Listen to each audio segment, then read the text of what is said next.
Pozdravljeni v današnji kratkočasnici.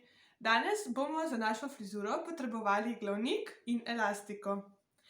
Naučili se bomo narediti francosko kito, torej vpleteno kito po glavi, in to sami sebi.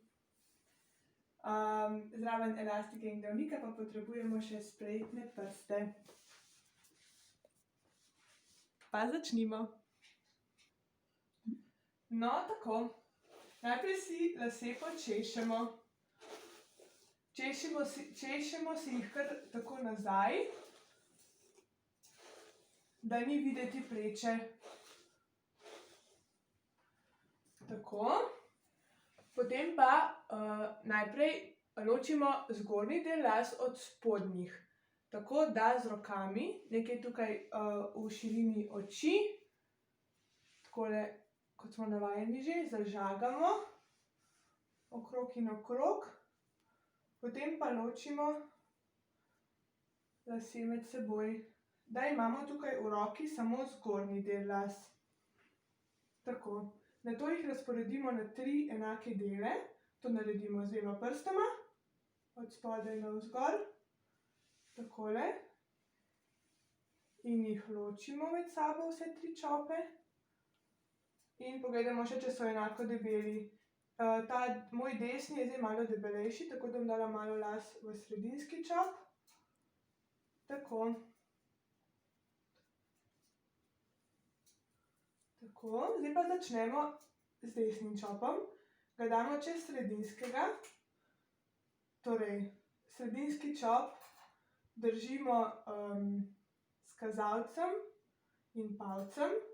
In desni čop damo med kazalec in sredinec leve roke, potem pa z desno roko primemo sredinski čop in nato primemo levi čopek še z desno roko in ga potegnemo čez sredinskega.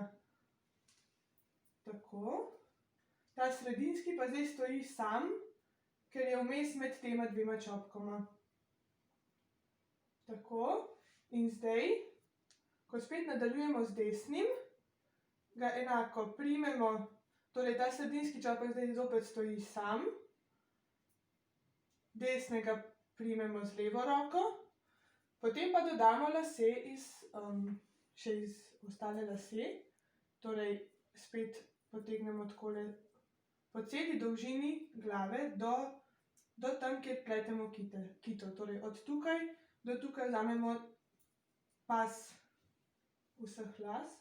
Tako, jih ločimo od ostalih in nadaljujemo.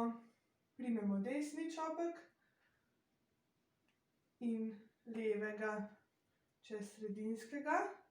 Nato pa spet iz leve strani vzamemo lase iz lasišča. Tako. In dodamo k levemu čopku. Ločimo lase med seboj. Pozorni smo, da lase med seboj ločujemo, da se nam ne zapletejo preveč, ker potem bo cela zmešnjava.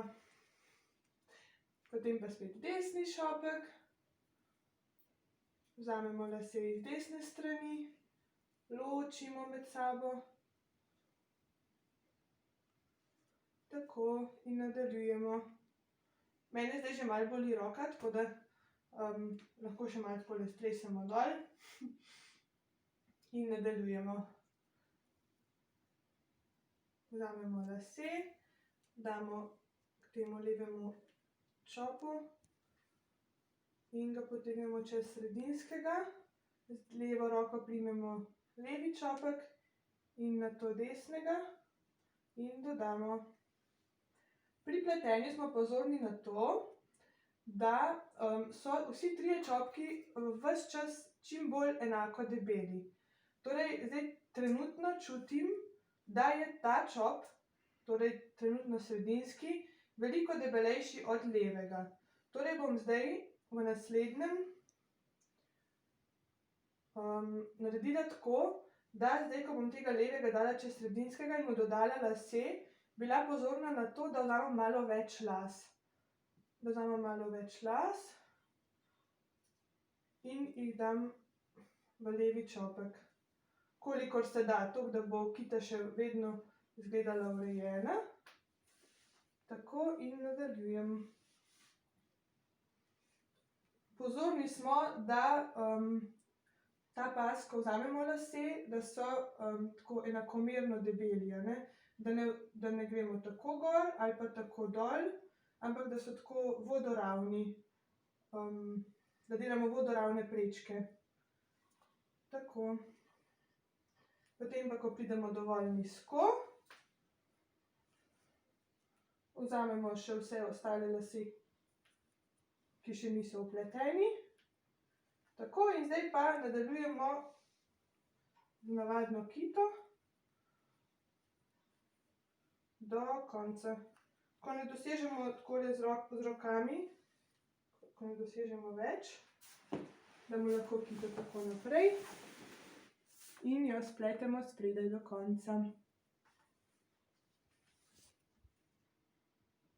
No, tako, ko spletemo do konca, pa si kito spnemo.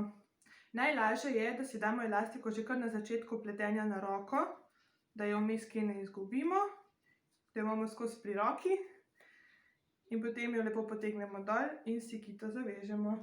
Tako. Frizura je narejena. Dobro naj vam gre od rok. Uživajte!